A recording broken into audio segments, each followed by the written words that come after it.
What's up les traders? Donc dans cette vidéo-là, ce que je vais faire un breakdown analysis de AUD/USD pour la semaine à venir. Donc on perd pas plus de temps et on s'en va directement dans l'analyse technique.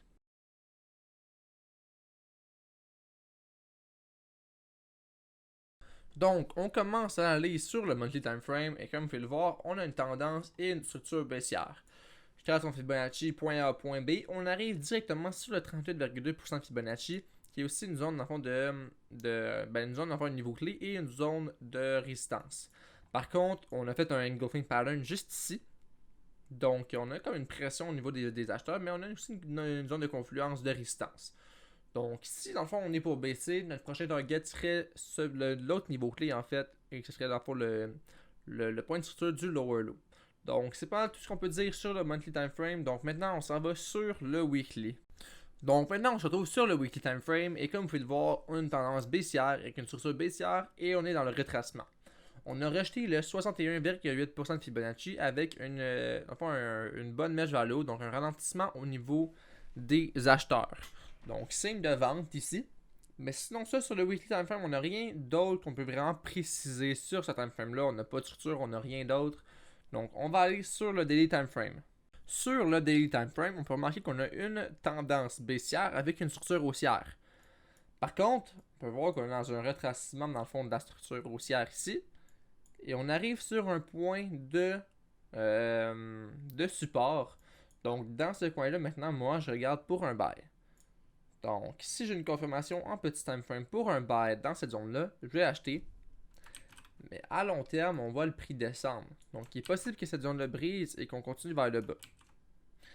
Donc, ici, je regarde pour un buy. Si la zone brise, je regarde aussi pour un buy tant qu'on ne break pas le point de structure ici.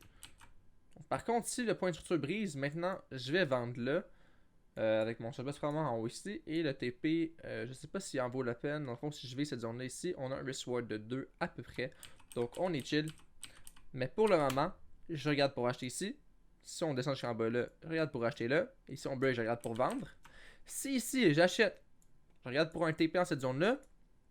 Pour que dans cette zone-là ici, maintenant, je regarde pour vendre. Donc, on se rappelle, à long terme, on va la chart descendre.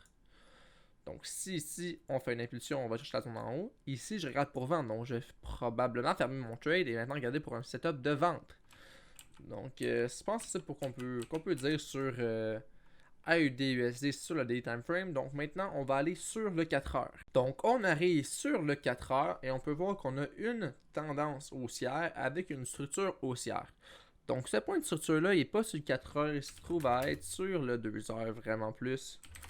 Donc, c'est ça. Fait qu'on a ici une tendance haussière, on a le retracement ici. Donc, moi, ce que je dis, c'est que je voulais acheter dans la zone rouge. Donc, je vais attendre un setup, dans le fond, pour avoir une structure en ma faveur, soit en 4 heures, soit en 1 heure. Donc, c'est dans cet time frame-là ici que je regarderai pour mon entrée. Donc, si quelque chose comme ça se passe sur un des deux time frames, j'achète, stop loss en bas, TP en haut ici, on achète sur le retest. Donc, c'est ça que je regarde pour AUD/USD pour cette semaine. Donc, là, vraiment, la structure n'est pas créée. On ne peut pas prédire où ça va se créer, quand ça va se créer, whatever. Mais je vais le dire quand ça va créer, en fait. Je publie ça sur ma page Facebook et mon channel Discord. Donc, les deux vont être dans les commentaires.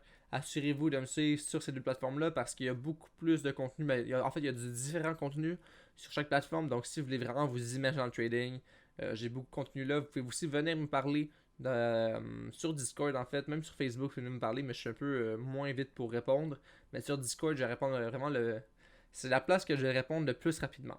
Donc d'ici la prochaine vidéo, je vous souhaite une bonne étude, je vous souhaite une bonne semaine de trading, puis on se revoit dans une autre analyse technique.